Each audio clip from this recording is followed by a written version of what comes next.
जो पिछले समय ਦੇ ਵਿੱਚ ਮੇਰਾ ਵਿਸ਼ਾ ਸੀ, ਜੋ ਪਿਛਲੀ ਵੀਡੀਓ ਦੇ ਵਿੱਚ ਮੈਂ ਦੱਸਿਆ ਕਿ ਸ਼ੈਤਾਨ ਦੇ ਜੋ ਪਲਾਨ ਹੈਗੇ ਆ ਉਹਨਾਂ ਨੂੰ ਪ੍ਰਭੂ ਯਿਸੂ ਮਸੀਹਾ ਨੇ ਐਕਸਪੋਜ਼ ਕੀਤਾ। ਕਿਸ ਤਰ੍ਹਾਂ ਐਕਸਪੋਜ਼ ਕੀਤਾ, ਜੇ ਤੁਸੀਂ ਨਹੀਂ ਵੀਡੀਓ ਦੇਖੀ ਤਾਂ ਤੁਸੀਂ ਦੇਖ ਸਕਦੇ ਹੋ।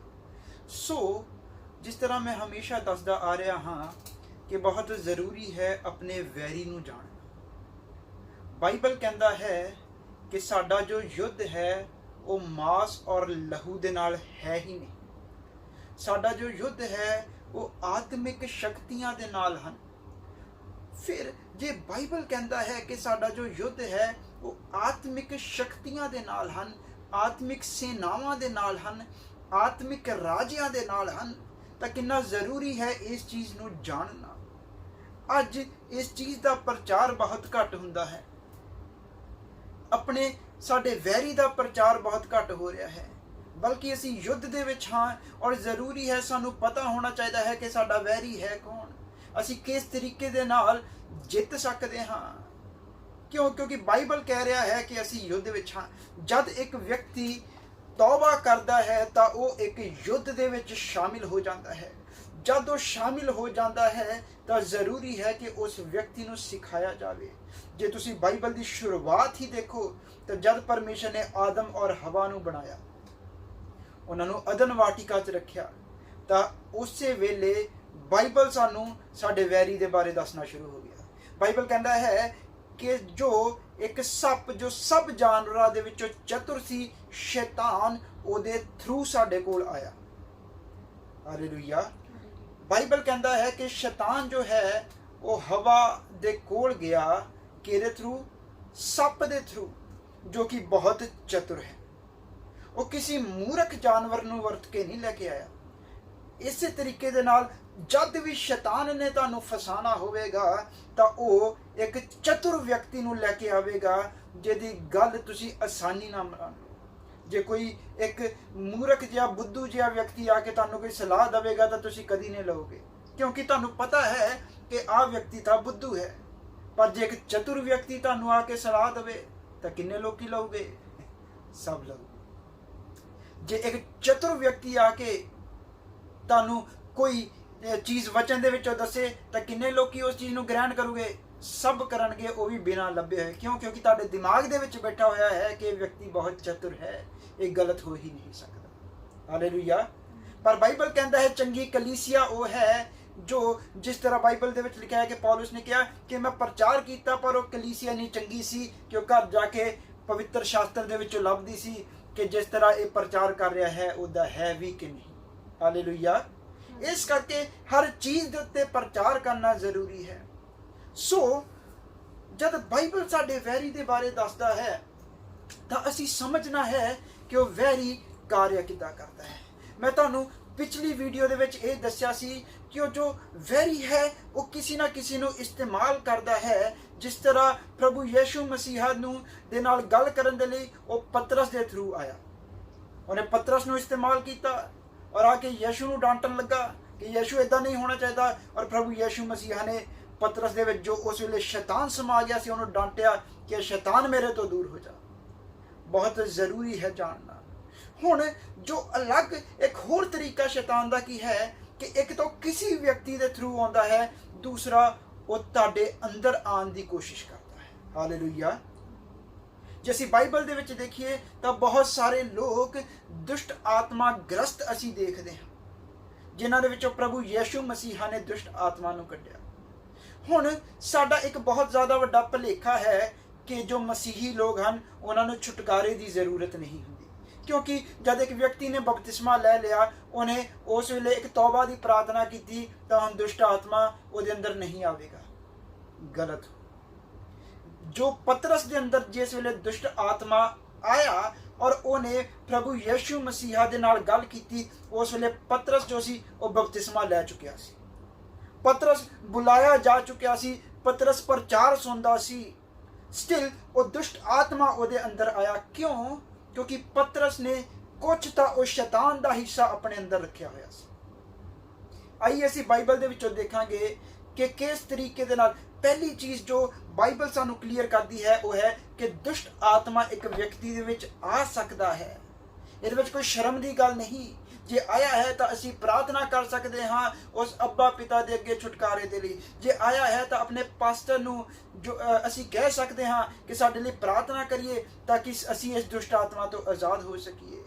ਇਹਦੇ ਵਿੱਚ ਕੋਈ ਸ਼ਰਮ ਦੀ ਕੋਈ ਗੱਲ ਨਹੀਂ, ਕਿਉਂਕਿ ਸਾਡੇ ਲਈ ਸਭ ਤੋਂ ਜ਼ਰੂਰੀ ਹੈ ਅਸੀਂ ਪਰਮੇਸ਼ਰ ਦੇ ਵਚਨਾਂ ਤੇ ਚੱਲੀਏ। ਜੇ ਨਹੀਂ ਚੱਲਾਂਗੇ ਤਾਂ ਦੁਸ਼ਟ ਆਤਮਾ ਜੋ ਹੈ ਉਹ ਸਾਨੂੰ ਨਰਕ ਦੀ ओर ਲੈ ਜਾਵੇਗਾ, ਔਰ ਦੁਸ਼ਟ ਆਤਮਾ ਜੇ ਅੰਦਰ ਰਿਹਾ ਤਾਂ ਕਦੀ ਤੁਹਾਨੂੰ ਪਰਮੇਸ਼ਰ ਦੇ ਵਚਨਾਂ ਤੇ ਚੱਲਣ ਨਹੀਂ ਦੇਵੇਗਾ, ਕਦੀ ਪ੍ਰਾਰਥਨਾ ਕਰਨ ਨਹੀਂ ਦੇਵੇਗਾ, ਕਦੀ ਵਚਨ ਪੜ੍ਹਨ ਨਹੀਂ ਦੇਵੇਗਾ, ਕਦੀ ਉਹਦੇ ਸਤੂਤੀ ਗਾਣ ਨਹੀਂ ਦੇਵੇਗਾ। ਸੋ ਪਹਿਲੀ ਗੱਲ ਮੈਂ ਦੱਸ ਰਿਹਾ ਹਾਂ ਕਿ ਦੁਸ਼ਟ ਆਤਮਾ ਜੋ ਹੈ ਬਾਈਬਲ ਦੇ ਅਕੋਰਡਿੰਗ ਕੀ ਹੈ, ਪ੍ਰਭੂ ਯਿਸੂ ਮਸੀਹਾ ਦੀ ਸਿੱਖਿਆਵਾਂ ਦੇ ਅਨੁਸਾਰ ਕੀ ਹੈ ਕਿ ਇੱਕ ਦੁਸ਼ਟ ਆਤਮਾ ਜੋ ਹੈ ਉਹ ਇਨਸਾਨ ਦੇ ਅੰਦਰ ਆਂਦਾ ਹੈ ਔਰ ਉਹ ਸਭ ਕਾਰਿਆ ਕਰਦਾ ਹੈ ਜੋ ਮੇਰੇ ਪਰਮੇਸ਼ਰ ਨੂੰ ਪਸੰਦ ਨਹੀਂ। ਉਹ ਉਸ ਵਿਅਕਤੀ ਨੂੰ ਪਰਮੇਸ਼ਰ ਦੇ ਵਚਨਾਂ ਤੋਂ ਭਟਕਾ ਦਿੰਦਾ ਹੈ, ਉਸ ਵਿਅਕਤੀ ਨੂੰ ਪਰਮੇਸ਼ਰ ਦੀ ਮਹਿਮਾ ਕਰਨ ਤੋਂ ਭਟਕਾਉਂਦਾ ਹੈ, ਉਸ ਵਿਅਕਤੀ ਨੂੰ ਪ੍ਰਾਰਥਨਾ ਕਰਨ ਤੋਂ ਭਟਕਾਉਂਦਾ ਹੈ ਔਰ ਉਸ ਵਿਅਕਤੀ ਦੇ ਜੋ ਰਸਤੇ ਹਨ ਉਹਨਾਂ ਨੂੰ ਬਦਲ ਦਿੰਦਾ ਹੈ। ਬਾਈਬਲ ਇਸ ਚੀਜ਼ ਦੀ ਗਵਾਹ ਹੈ। ਦੂਸਰੀ ਚੀਜ਼ ਜੋ ਹੈ ਉਹ ਬਾਈਬਲ ਦੇ ਵਿੱਚੋਂ ਮੈਂ ਤੁਹਾਨੂੰ ਦਿਖਾਣਾ ਚਾਹਾਂਗਾ।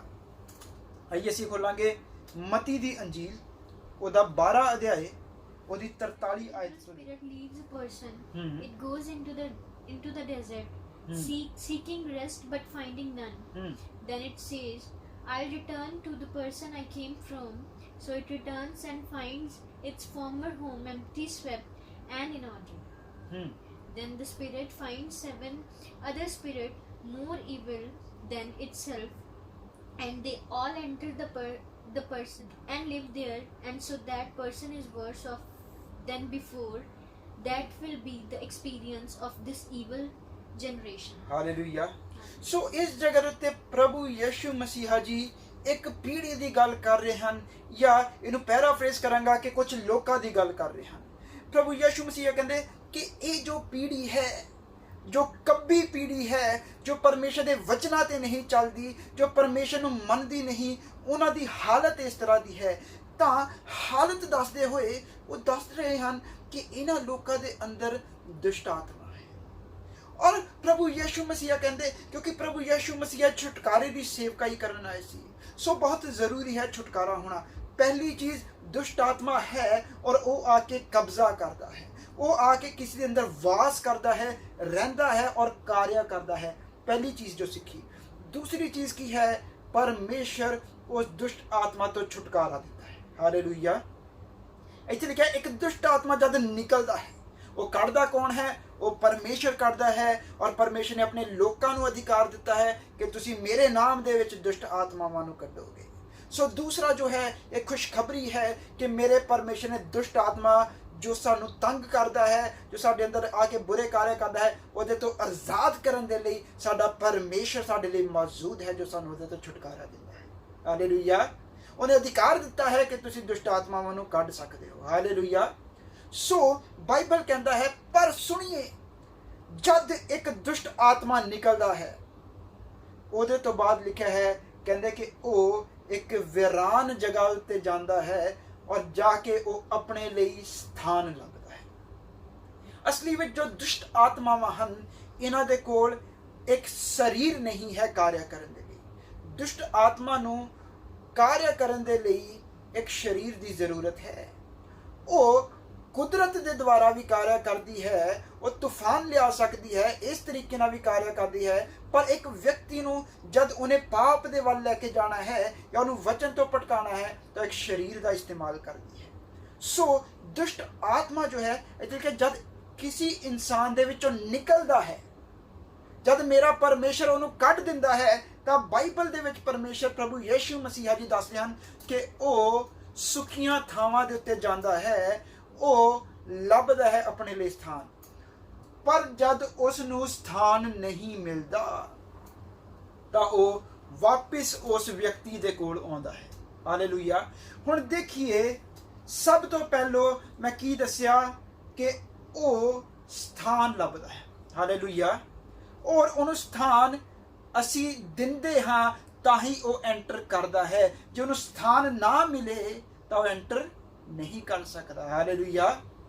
ਔਰ ਬਾਈਬਲ ਕਹਿੰਦਾ ਹੈ ਕਿ ਜਦ ਉਹ ਵਾਪਿਸ ਆਉਂਦਾ ਹੈ ਔਰ ਆ ਕੇ ਉਹ ਨਜ਼ਰ ਮਾਰਦਾ ਹੈ ਉਸੇ ਘਰ ਦੇ ਵੱਲ।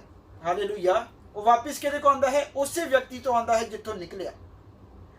ਔਰ ਆ ਕੇ ਕਹਿੰਦੇ ਜਦ ਉਹ ਉਸ ਜਗ੍ਹਾ ਨੂੰ ਸਾਫ਼ ਸੁਥਰਾ ਕੀਤਾ ਔਰ ਖਾਲੀ ਦੇਖਦਾ ਹੈ। ਹਾਲੇਲੂਇਆ।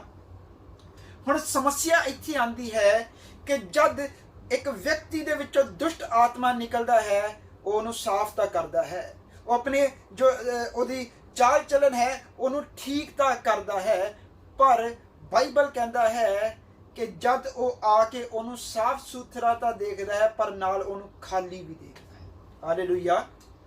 ਬਹੁਤ ਜ਼ਰੂਰੀ ਹੈ ਕਿ ਜੋ ਤੁਹਾਡਾ ਸਰੀਰ ਹੈ ਜੇ ਉਹਦੇ ਵਿੱਚੋਂ ਇੱਕ ਬੁਰੀ ਆਤਮਾ ਨਿਕਲੀ ਹੈ ਤਾਂ ਉਸ ਜਗ੍ਹਾ ਨੂੰ ਖਾਲੀ ਨਹੀਂ ਛੱਡਣਾ, ਉਹਦੇ ਅੰਦਰ ਕਿਸੇ ਨਾ ਕਿਸੇ ਨੂੰ ਤੋਂ ਆਉਣਾ ਜ਼ਰੂਰੀ ਹੈ ਜਿਹੜੀ ਕਿ ਪਵਿੱਤਰ ਆਤਮਾ ਹੈ। ਬਾਈਬਲ ਕਹਿੰਦਾ ਹੈ ਕਿ ਜਦੋਂ ਦੁਸ਼ਟ ਆਤਮਾ ਯੂ ਟਰਨ ਲੈ ਕੇ ਆਉਂਦਾ ਹੈ ਔਰ ਉਸ ਜਗ੍ਹਾ ਨੂੰ ਸਾਫ਼ ਸੁਥਰਾ ਦੇਖਦਾ ਹੈ, ਉਹਨੂੰ ਸਾਫ਼ ਸੁਥਰੇ ਨਾਲ ਪ੍ਰੋਬਲਮ ਨਹੀਂ, ਪਰ ਜਦ ਉਹਨੂੰ ਉਹ ਜਗ੍ਹਾ ਖਾਲੀ ਮਿਲਦੀ ਹੈ ਤਾਂ ਉਹ ਵਾਪਸ ਆ ਕੇ ਐਂਟਰ ਕਰਦਾ ਹੈ।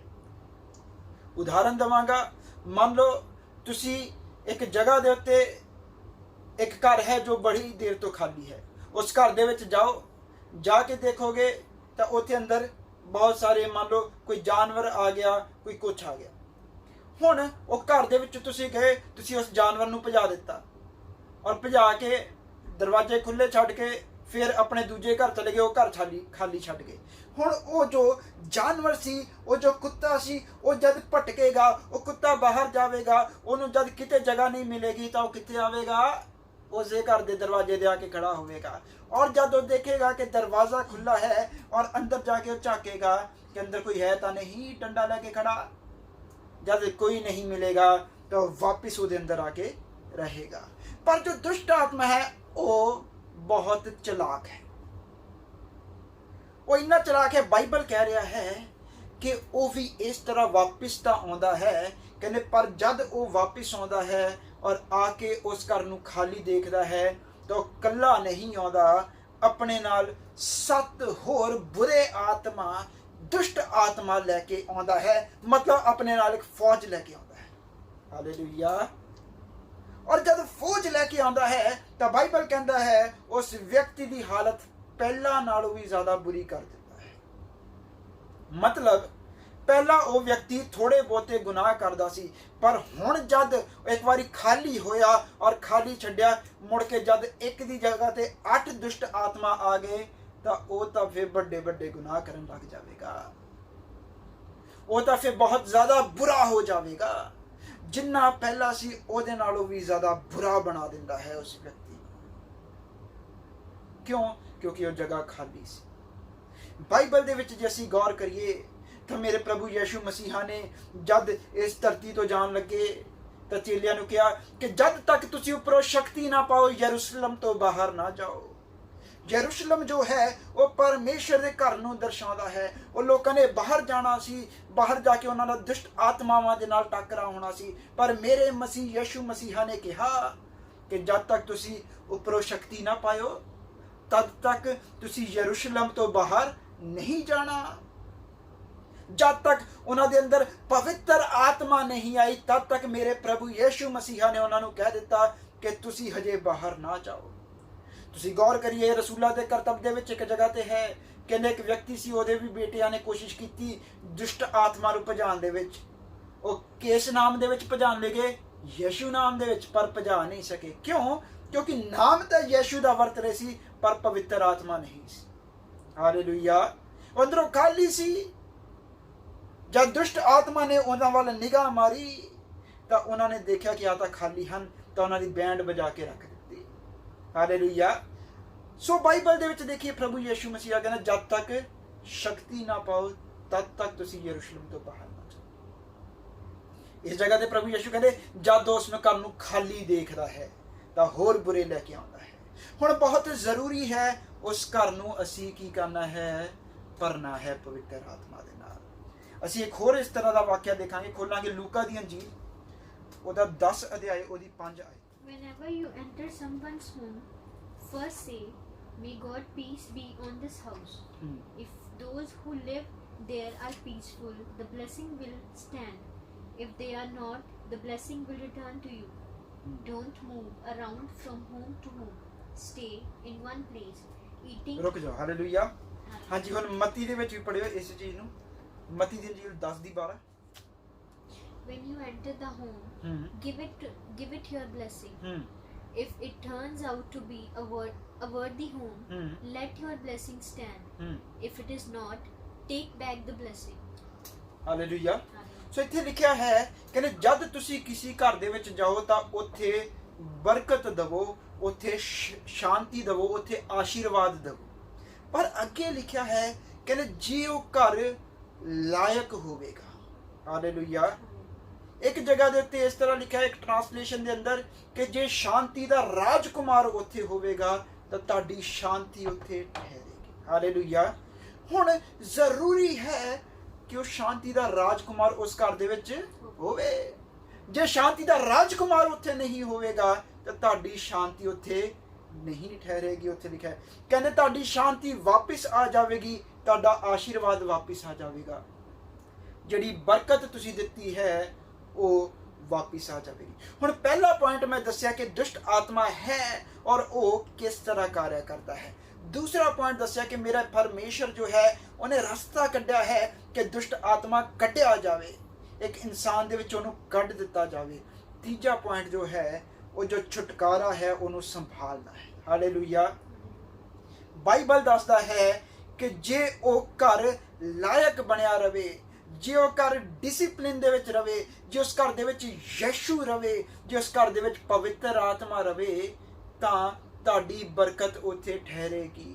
ਨਹੀਂ ਤਾਂ ਤੁਹਾਡੀ ਬਰਕਤ, ਤੁਹਾਡਾ ਆਸ਼ੀਰਵਾਦ ਤੁਹਾਡੇ ਕੋਲ ਵਾਪਿਸ ਆ ਜਾਵੇਗਾ, ਉਹ ਘਰ ਖਾਲੀ ਹੋ ਜਾਵੇਗਾ। ਹਾਲੇਲੂਇਆ। ਜੇ ਤੁਸੀਂ ਪਰਮੇਸ਼ਰ ਦੀ ਬਰਕਤ ਨੂੰ ਸੰਭਾਲਣਾ ਚਾਹੁੰਦੇ ਹੋ, ਇਹਨੂੰ ਪੈਰਾਫਰੇਜ਼ ਕਰੂੰਗਾ, ਜੇ ਤੁਸੀਂ ਉਹਦੀ ਸੁਰੱਖਿਆ ਨੂੰ ਸੰਭਾਲ ਕੇ ਰੱਖਣਾ ਚਾਹੁੰਦੇ ਹੋ, ਜੇ ਤੁਸੀਂ ਚਾਹੁੰਦੇ ਹੋ ਕਿ ਤੁਸੀਂ ਹਰ ਵਕਤ ਪਰਮੇਸ਼ਰ ਦੇ ਦੂਤਾਂ ਦੇ ਨਾਲ ਘਿਰੇ ਰਹੋ, ਤੁਸੀਂ ਹਰ ਵਕਤ ਉਹਦੀ ਸੁਰੱਖਿਆ 'ਚ ਬਣੇ ਰਹੋ ਔਰ ਉਹ ਦੁਸ਼ਟ ਆਤਮਾ 7 ਹੋਰ ਆਤਮਾਵਾਂ ਨੂੰ ਲੈ ਕੇ ਤੁਹਾਡੇ ਅੰਦਰ ਨਾ ਵਾਸ ਕਰੇ, ਤਾਂ ਜ਼ਰੂਰੀ ਹੈ ਤੁਹਾਨੂੰ ਯਿਸੂ ਮਸੀਹ ਨੂੰ ਆਪਣੇ ਅੰਦਰ ਰੱਖਣਾ ਪਵੇਗਾ। ਹਾਲੇਲੂਇਆ। ਸੋ ਬਾਈਬਲ ਬਹੁਤ ਕਲੀਅਰ ਦੱਸ ਰਿਹਾ ਹੈ ਕਿ ਉਸ ਛੁਟਕਾਰੇ ਨੂੰ ਸੰਭਾਲਣਾ ਪਵੇਗਾ। ਅੱਜ ਮਸੀਹੀ ਲੋਕ ਇਸੇ ਜਗ੍ਹਾ ਤੇ ਮਾਰ ਖਾ ਜਾਂਦੇ ਹਨ। ਹੁੰਦਾ ਕੀ ਹੈ, ਉਹਨਾਂ ਨੂੰ ਪਤਾ ਲੱਗ ਜਾਂਦਾ ਹੈ ਕਿ ਦੁਸ਼ਟ ਆਤਮਾ ਹੈ, ਇੱਕ ਪਾਸਟਰ ਆਂਦਾ ਹੈ, ਉਹ ਦੁਆ ਕਰਦਾ ਹੈ, ਛੁਟਕਾਰਾ ਹੋ ਗਿਆ, ਦੁਸ਼ਟ ਆਤਮਾ ਕੱਢ ਦਿੱਤਾ ਗਿਆ। ਉਹਦੇ ਤੋਂ ਬਾਅਦ ਕੀ? ਉਹਦੇ ਤੋਂ ਬਾਅਦ ਫਿਰ ਜਦ ਦੁਨੀਆਦਾਰੀ 'ਚ ਜਾਂਦੇ ਹਨ, ਫਿਰ ਜਦ ਪ੍ਰਭੂ ਯਿਸੂ ਮਸੀਹ ਨੂੰ ਆਪਣੇ ਅੰਦਰ ਨਹੀਂ ਲੈਂਦੇ, ਉਹ ਜਗ੍ਹਾ ਖਾਲੀ ਹੁੰਦਾ ਹੈ ਔਰ ਫਿਰ ਬਾਅਦ 'ਚੋਂ ਸਾਲ ਬਾਅਦ ਜਾਂ ਕੁਝ ਚਿਰ ਬਾਅਦ ਫਿਰ ਉਹੀ ਹਾਲਾਤ ਹੋ ਜਾਂਦੇ ਹਨ। ਉਹੀ ਹਾਲਾਤ ਹੋ ਜਾਂਦੇ ਹਨ। ਕਿਉਂ? ਕਿਉਂਕਿ ਸ਼ਾਂਤੀ ਦਾ ਰਾਜਕੁਮਾਰ ਤੁਹਾਡੇ ਅੰਦਰ ਨਹੀਂ ਆਇਆ। ਮੈਨੂੰ ਇੱਕ ਕਹਾਣੀ ਯਾਦ ਹੈ, ਇੱਕ ਪਾਸਟਰ ਨੇ ਸੁਣਾਈ ਸੀ। ਕਹਿੰਦੇ ਇੱਕ ਘਰ ਸੀ ਜਿਹਦੇ ਵਿੱਚ ਇੱਕ ਵਿਅਕਤੀ ਰਹਿੰਦਾ ਸੀ। ਹੁੰਦਾ ਕੀ ਸੀ, ਸ਼ੈਤਾਨ ਰੋਜ਼ ਆਉਂਦਾ ਸੀ, ਬੂਹਾ ਖੜਕਾਉਂਦਾ ਸੀ। ਜਦ ਉਹ ਵਿਅਕਤੀ ਜੋ ਹੈ ਉਹ ਬੂਹਾ ਖੋਲਦਾ ਸੀ, ਸ਼ੈਤਾਨ ਉਹਨੂੰ ਮਾਰਦਾ ਸੀ, ਉਹਨੂੰ ਬੁਰਾ ਹਾਲ ਕਰਕੇ ਚਲੇ ਜਾਂਦਾ ਸੀ। ਇਸੇ ਤਰ੍ਹਾਂ ਹੁੰਦਾ ਰਿਹਾ। ਇੱਕ ਦਿਨ ਕੀ ਹੋਇਆ, ਉਹਨੇ ਬਾਈਬਲ ਪੜ੍ਹੀ ਔਰ ਉਹਨੇ ਦੇਖਿਆ ਕਿ ਪ੍ਰਭੂ ਯਿਸੂ ਮਸੀਹ ਨੂੰ ਨਿਯੋਤਾ ਦੇਣਾ ਬਹੁਤ ਜ਼ਰੂਰੀ ਹੈ। ਤਾਂ ਉਹਨੇ ਪ੍ਰਭੂ ਯਿਸੂ ਮਸੀਹ ਨੂੰ ਆਪਣੇ ਘਰ ਦੇ ਅੰਦਰ ਨਿਯੋਤਾ ਦਿੱਤਾ। ਜਦ ਘਰ ਦੇ ਅੰਦਰ ਨਿਯੋਤਾ ਦਿੱਤਾ, ਪ੍ਰਭੂ ਯਿਸੂ ਮਸੀਹ ਆਏ। ਉਹ ਜਦ ਆਏ, ਉਹਨਾਂ ਨੇ ਆ ਕੇ ਕਿਹਾ ਕਿ ਹਾਂ ਹੁਣ ਦੱਸ ਮੈਂ ਕਿੱਥੇ ਰਹਿਣਾ ਹੈ। ਤਾਂ ਉਹ ਕਹਿੰਦਾ ਇੱਦਾਂ ਹੈ, ਪ੍ਰਭੂ ਯਿਸੂ ਮਸੀਹ ਤੁਸੀਂ ਸਭ ਤੋਂ ਉੱਪਰ ਵਾਲੀ ਮੰਜ਼ਿਲ ਹੈ, 2 ਮੰਜ਼ਿਲਾ ਘਰ ਹੈ, ਉੱਥੇ ਰਹੋ। ਕਿਉਂ? ਕਿਉਂਕਿ ਥੱਲੇ ਮੈਂ ਬਹੁਤ ਕੁਝ ਕਰਨਾ ਹੁੰਦਾ ਹੈ, ਮੇਰੇ ਬੱਚੇ ਹਨ, ਇਹਨਾਂ ਨੇ ਟੀਵੀ ਦੇਖਣਾ ਹੁੰਦਾ ਹੈ, ਤੁਹਾਨੂੰ ਪਸੰਦ ਨਹੀਂ ਆਵੇਗਾ, ਤੁਸੀਂ ਉੱਥੇ ਰਹੋ। ਤਾਂ ਉਹਨੇ ਪ੍ਰਭੂ ਯਿਸੂ ਮਸੀਹ ਨੂੰ ਉੱਥੇ ਭੇਜ ਦਿੱਤਾ। ਔਰ ਕੀ ਹੋਇਆ, ਪ੍ਰਭੂ ਯਿਸੂ ਮਸੀਹ ਉੱਪਰ ਬੈਠੇ ਹੋਏ, ਸ਼ੈਤਾਨ ਆਇਆ। ਹਾਲੇਲੂਇਆ। ਉਹਨੇ ਦਰਵਾਜ਼ਾ ਖੜਕਾਇਆ। ਆ ਵਿਅਕਤੀ ਕਹਿੰਦਾ ਹੁਣ ਤਾਂ ਯਿਸੂ ਮੇਰੇ ਘਰ ਦੇ ਵਿੱਚ ਹੈ, ਉੱਪਰਲੀ ਮੰਜ਼ਿਲ ਦੇ ਵਿੱਚ ਹੈ, ਮੈਂ ਦਰਵਾਜ਼ਾ ਖੋਲੂੰਗਾ, ਹੁਣ ਸ਼ੈਤਾਨ ਭੱਜੇਗਾ। ਦਰਵਾਜ਼ਾ ਖੋਲ੍ਹਿਆ, ਸ਼ੈਤਾਨ ਨੇ ਚਪੇੜਾਂ ਮਾਰੀਆਂ, ਨੁਕਸਾਨ ਕੀਤਾ ਔਰ ਚਲਾ ਗਿਆ। ਉਹਨੇ ਜਾ ਕੇ ਪ੍ਰਭੂ ਯਿਸੂ ਮਸੀਹ ਨੂੰ ਕਿਹਾ, ਕਹਿੰਦੇ ਪ੍ਰਭੂ ਯਿਸੂ ਮਸੀਹ ਇਹ ਕੀ ਗੱਲ ਹੈ? ਉਹ ਕਹਿੰਦੇ 3ਜੀ ਮੰਜ਼ਿਲ ਤੇ ਰੱਖਿਆ ਹੋਇਆ ਹੈ, ਮੈਨੂੰ ਆਉਣ ਦੇ ਨਾ ਥੱਲੇ। ਉਹ ਕਹਿੰਦਾ ਇੱਦਾਂ ਕਰੋ ਪ੍ਰਭੂ ਯਿਸੂ ਮਸੀਹ ਕਿ ਤੁਸੀਂ ਹੁਣ ਸਭ ਤੋਂ ਗਰਾਊਂਡ ਫਲੋਰ ਜਿੱਥੇ ਹੈ, ਜਿੱਥੇ ਸਾਡਾ ਪਰਿਵਾਰ ਇਕੱਠੇ ਰਹਿੰਦਾ ਹੈ, ਉੱਥੇ ਸਾਡੇ ਨਾਲ ਹੀ ਰਹੋ। ਫਿਰ ਜਦ ਪ੍ਰਭੂ ਯਿਸੂ ਮਸੀਹ ਉੱਥੇ ਰਹਿਣ ਲੱਗੇ ਤਾਂ ਕਹਿੰਦੇ ਫਿਰ ਦਰਵਾਜ਼ਾ ਖੜਕਿਆ। ਜਦ ਦਰਵਾਜ਼ਾ ਖੜਕਿਆ ਤਾਂ ਉਹ ਮੁੰਡਾ ਜੋ ਸੀ, ਬੰਦਾ ਸੀ, ਉਹ ਦਰਵਾਜ਼ਾ ਖੋਲ੍ਹਣ ਚੱਲਾ। ਪ੍ਰਭੂ ਯਿਸੂ ਮਸੀਹ ਕਹਿੰਦੇ ਰੁਕ ਜਾ, ਦਰਵਾਜ਼ਾ ਮੈਂ ਖੋਲਾਂਗਾ। ਹਾਲੇਲੂਇਆ। जब प्रभु यीशु मसीहा ने दरवाजा खोलिया, शैतान ने देखा और शैतान उसी वेले रफू चक्कर हो गया। हालेलुया। क्यों? क्योंकि सामने मेरा यीशु मसीहा खड़ा सी। बाइबल कहता है यीशु मसीहा दे नाम तो शैतान कंबदा है, वो घुटने दे बल डिग पैंदा है, वो चिल्लांदा है। बाइबल च गौर करके देखिए, सेना भी डरदी है। वो तरीका यीशु मसीहा गरसेनीयत दे विच जद गए तो कहते एक व्यक्ति जिहदे अंदर सेना सी, जिहदा दुष्ट आत्मावां दा भंडार सी, उस सेना दूरों ही चलाई, हे परमेश्वर दे पुत्र, तैनू साडे नाल की काम, तू सानू क्यों दुख देन आया, जा चला जा, साडे करीब ना। डर गया, कंब पिया। हालेलुया। सो प्रभु यीशु मसीह नू अपने जीवन दे विच पहल दे दो। प्रभु जद सवेरे उठदे हो तां उठदे सार ਤੁਹਾਡੀ ਅੱਖ जद खुलती है तो प्रार्थना करो ताकि ਤੁਹਾਡੀ सवेर का जो दरवाज़ा खुलिया है वो यीशु के नाम दे विच खुले। जद तुसी काम ते जा रहे हो तो यीशु नाम दे विच निकलो ताकि ਤੁਹਾਡੇ जो रस्ते दे विच दरवाज़ा खुलिया है वो यीशु नाम दे विच खुले। जद घर वापिस आए हो, आके अपने घर का दरवाज़ा खोलने लगे, यीशु नाम च खोलो। जद सौण लगे हो तो यीशु नाम दे विच दरवाज़ा खोल के सोवो। हालेलुया। क्योंकि जद यीशु अगे खड़ा होवेगा तो शैतान भजेगा। उस छुटकारे नू संभालना है। हुण प्रभु यीशु मसीहा नू जे रखना है तो तुहानू बहुत कुछ बदलना पवेगा, अपने अंदर बहुत कुछ बदलाव लियाने पैणगे। क्यों? क्योंकि बाइबल कहता है प्रभु यीशु मसीहा पवित्र है और उन्हें जरूरी है मनन वाले लोग भी पवित्र हों। बाइबल कहता है, तुहानू पता, जद उस व्यक्ति ने प्रभु यीशु मसीहा नू न्योता तां दे दिता, किने? यक्की ने यीशु नू न्योता दिता। प्रभु यीशु मसीहा घर दे विच भी आ गए और प्रभु यीशु मसीहा ने हजे तक नजात दा ऐलान नहीं किया। पर जद यक्की ने प्रभु यीशु मसीहा दे नाल बैठ के अपने सब बुरे काम छड्डण दा ऐलान कर दिता तो यीशु कहंदे हुण इस घर दे विच नजात आ गई। जद तुसी सब कुछ छड्डण दा ऐलान कर देवोगे जो मेरे परमेश्वर नू पसंद नहीं, फिर मेरा प्रभु यीशु मसीहा जो मुक्ति दाता है आ जाएगा। उस परमेश्वर नू अंदर रखण दे लई तुहानू अपने जीवन नू पवित्र करना पवेगा। जो कुछ उहनू पसंद है उस हिसाब दे नाल तुहानू सब चीज़ां एडजस्ट करनियां पैणगियां। जद तुहाडे घर दे विच कोई आउंदा है तो तुसी उहनां दे अनुसार अपने घर नू झाड़दे हो, पूंजदे हो, सफाई करते हो। क्यों? क्योंकि मेहमान ने आना है। उदा देखो कितना खलारा पिया होंदा, जुत्तियां किते, कपड़ा किते, कभी झाड़ू नहीं मारिया होगा, कभी कुछ नहीं किया होगा। पर जब मेहमान ने आना है, किसी खास मेहमान ने आना है तो तैयार होंदे हन, सब सफाई करते हैं। उस तरह जे प्रभु यीशु मसीहा ने आना है, उन्होंने सफाई बहुत पसंद है, उन्होंने गंदगी पसंद नहीं, उन्होंने पवित्रता ही पसंद है, उन्होंने पाप पसंद नहीं। सो जद आना चाहिए है अंदर तो तुहानू अपने अंदरों जिहड़ी चीज़ आ ओनू नहीं पसंद ओनू कढ़ना पवेगा। ओनू कढ़ोगे वो आवेगा। फिर जे ओनू बना के रखना है अपने अंदर तो तुहानू माहौल फिर उस तरह बना के रखना पवेगा। क्योंकि बाइबल कहता है कि तुसी पवित्र आत्मा नू शोकित ना करो। असी ओनू शोकित करते हाँ, दुखी करते हाँ।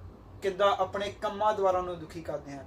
और जद दुखी करते हाँ तो पवित्र आत्मा चले जाता है, फिर वो वापस नहीं आता जे पाप अंदर आवेगा।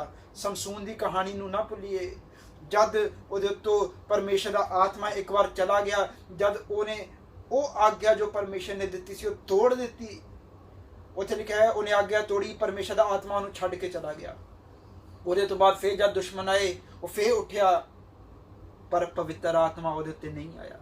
जद नहीं आया तो जो वैरी सी उहदे उत्ते हावी हो गया।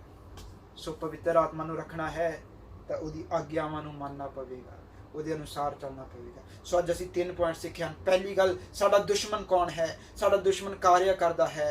दूसरी गल असीं सीखी कि परमेश्वर उस दुश्मन तो छुटकारा दिंदा है। और तीसरी जो बहुत ज़रूरी गल सीखी है कि उस छुटकारे नू संभाल के रखना साडा काम है। असीं उस शैतान दे समान नू अंदर रखांगे, शैतान फिर आवेगा। जे उहदे समान नू असीं कढ देवांगे ਤਾਂ ਸ਼ੈਤਾਨ ਸਾਡੇ ਕੋਲ ਫੇਰ ਨਾ ਆਵੇਗਾ। ਅੱਜ ਵਾਅਦਾ ਕਰੀਏ ਪਰਮੇਸ਼ਰ ਦੇ ਨਾਲ ਕਿ ਪਰਮੇਸ਼ਰ ਅਸੀਂ ਇਸ ਛੁਟਕਾਰੇ ਨੂੰ ਸੰਭਾਲਾਂਗੇ। ਇੱਕ ਵਾਰ ਫੇਰ ਸਾਨੂੰ ਛੁਟਕਾਰਾ ਦੇ, ਅੱਜ ਪ੍ਰਾਰਥਨਾ ਕਰੀਏ ਉਹਦੇ ਅੱਗੇ ਤਾਂ ਕਿ ਇੱਕ ਵਾਰ ਫੇਰ ਤੁਹਾਡਾ ਛੁਟਕਾਰਾ ਹੋਵੇ ਔਰ ਫਿਰ ਉਸ ਛੁਟਕਾਰੇ ਨੂੰ ਸੰਭਾਲੀਏ, ਪਰਮੇਸ਼ਰ ਦੇ ਵਚਨਾਂ ਨੂੰ ਪੜ੍ਹੀਏ ਔਰ ਸਿੱਖੀਏ ਉਹਨੂੰ ਛੁਟਕਾਰੇ ਨੂੰ ਕਿਸ ਤਰ੍ਹਾਂ ਸੰਭਾਲ ਸਕਦੇ ਹੋ। ਪਰਮੇਸ਼ਰ ਇਹਨਾਂ ਵਚਨਾਂ ਦੇ ਉੱਤੇ ਬਰਕਤ ਦੇਵੇ ਸਭ ਨੂੰ।